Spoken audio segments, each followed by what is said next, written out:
বাবা গাড়ির চাবিটা দাও তো, বন্ধুদের সাথে যাব একটা জায়গায়, ফাংশন আছে। কেন গাড়ির চাবি কেন? আরে বাবা, 10 লাখ টাকার গাড়িতে গেলে বন্ধুদের কাছে আমার সম্মানটা কত বাড়বে তুমি জানো?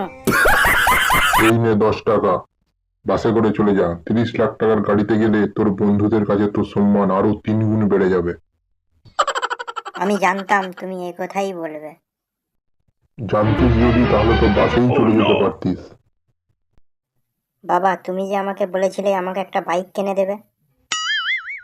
তুই যদি এইবার পরীক্ষায় পাস করিস তাহলে আমি একটা তোকে বাইক কিনে দেবো।